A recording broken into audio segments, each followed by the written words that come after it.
بجماله كشف الدجى بجماله حسنت جميع خصاله صلوا عليه وآله صورت يوسف داره حكمة لقمان ما كارئا باري دل شاد مان ما بلغ العلا بكماله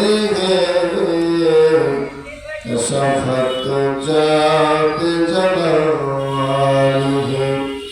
حسنت جميع خصاله صلوا عليه وآله আলহামদুলিল্লাহ। সম্মানিত বিরাট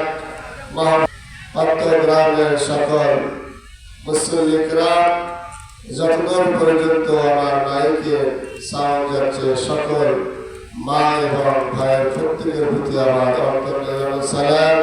আসসালামু আলাইকুম ওয়া রাহমাতুল্লাহি ওয়া বারাকাতুহু। আল্লাহ পাক রব্বুল আলামিন এই কোরআনের ইজ্জত এবং কোরআনের সম্মানে আজ ওয়াজ মাহফিল দেওয়া হয়েছে কোরআনের প্রতিষ্ঠা করার জন্য।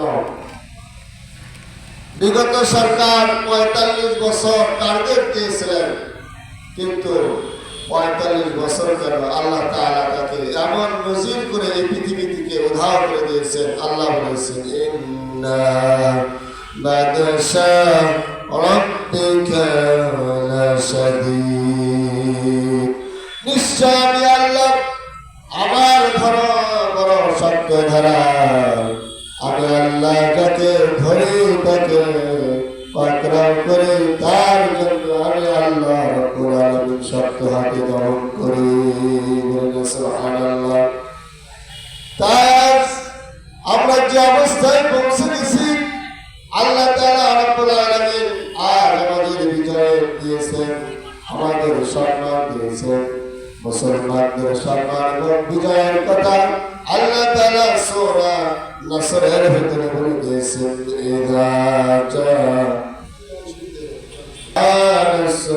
নাসরুল্লাহি ওয়াল ফাth ওয়া রাআইতান নাস ইয়াদখুলুনা ফি দীনিল্লাহি আফওয়াজা।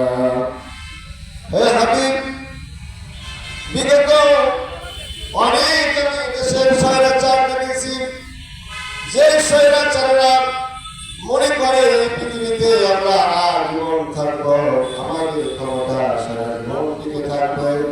আবু জাহেল বলেন, উতবা বলেন, সাইবা বলেন, নমরুদ বলেন, ফিরআউন বলেন, হামান বলেন, যত ক্ষমতাশীল ছিল সকলে মনে করেছিল যে আমরা চিরজীবন ক্ষমতায় থাকবো, মুসলমানদের কোনোদিন তারা বিজয়ী করতে পারবে না।